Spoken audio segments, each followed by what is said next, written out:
So, hello and good evening, and welcome to my podcast, Cerebral Palsy Warrior, internet episode. I've got a lovely lady called Charlotte, who I met through social media, and we're both gonna be discussing our cerebral palsy and how it affects us differently, and we're going to be talking about people's interpretations of people with disabilities. And yeah, we're just gonna try and break through the stigma of people's, interpretation. So thank you, Charlotte, for joining me on my podcast. That's okay, hi. Hello. So, for people that don't know what cerebral palsy is, can you explain to them how your cerebral palsy affects you? My cerebral body is mainly to do with my speech, my walking and my motor skills. So my balance is pretty rubbish and I can't do things like cook and buttons. Just, yeah. Okay, so in terms of like, how do you find like, what is your experience when it comes to society and how people treat you or look at you differently because of your cerebral palsy? It's imagine when I came in, everyone is different, and mainly they stare at me and they just, yeah, they stare and but people around me don't really bother to be careful. They're rude. Sometimes they look at me off guard and they'll help me, but on the whole, they're very rude.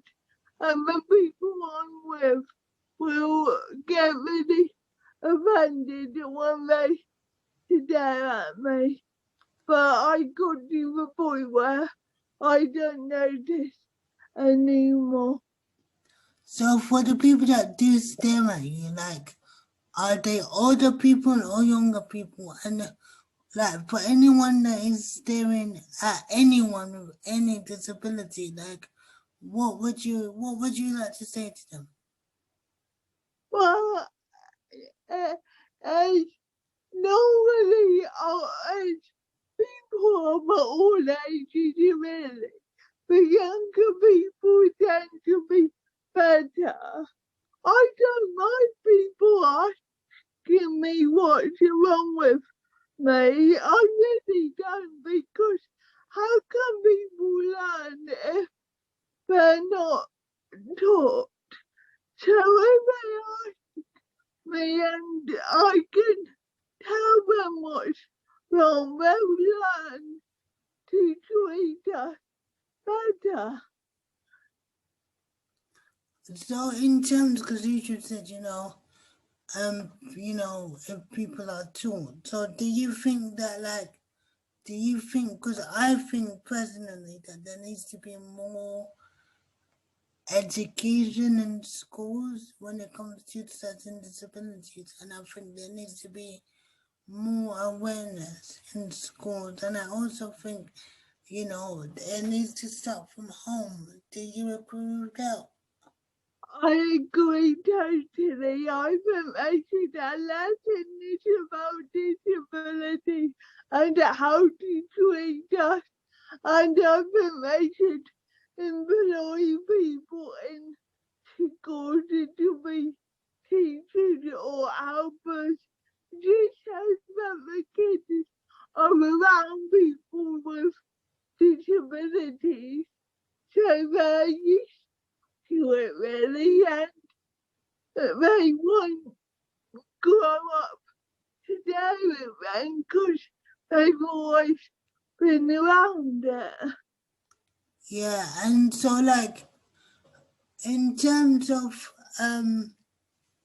so again, like, you know, do you think, like, in terms of society and like politics, and do you think that there needs to be more, like you said, there needs to be more jobs, there needs to be more vacancies that employ the type of people?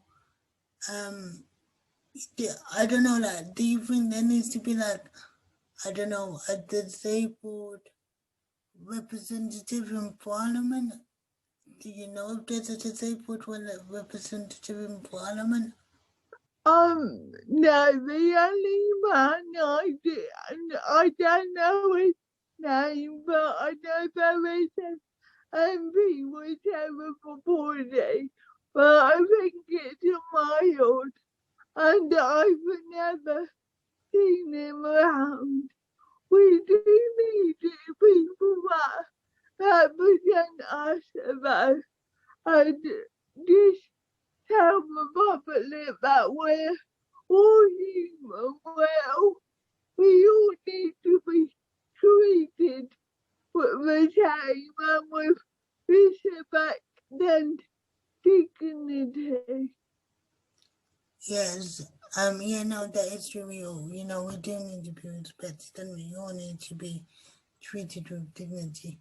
So, for anyone that is listening to this podcast today, either they're a young adult or they're a young child or they're a parent, like, what would your advice be to people that are just that don't know, and maybe that you're afraid to come up and approach you or anyone with a disability? What would your advice be to them? I don't know really. I suppose if they don't want to ask me, just smile at me and offer me help or go on by. But I do prefer somebody to ask me, oh, actually, what does it bug me is when I see a kid with a parent and the kid was there and the parent will like go, don't there. I do that for the parent because do you want to ask this lady a question? Because I'll be happy to help. I do think it is the parents that make it a bigger deal than it is. Yeah, no, so no, well, thank you for your interview today. Yeah, and I think for me and Charlotte, just ask, if you don't know, I mean, like John said, the only way you're gonna know is if you're gonna ask. I'm not gonna be offended if you ask, oh, what's wrong with you? But I will be offended if all you do is stare and point, because you would, you know, you wouldn't like it if, I just pointed and stared at you. So yeah, for people that are listening out there that don't understand disability or cerebral palsy or any kind of disability, just ask. Unfortunately, though, I have seen on TikTok a few people get offended when people do ask. So unfortunately, I do think it is a case of reading the situation. But definitely ask, how are you meant to learn if you can't ask? Yeah, that's right. Yeah, how are you meant to learn if you don't ask? All right, thank you very much, Charlotte, for your interview. Right, okay, thank you for having me. No problem. Hold on, I'm just gonna stop the interview. Hold on. 1 minute. Get off, get off. How do I? Hold on, I'm just gonna stop the interview.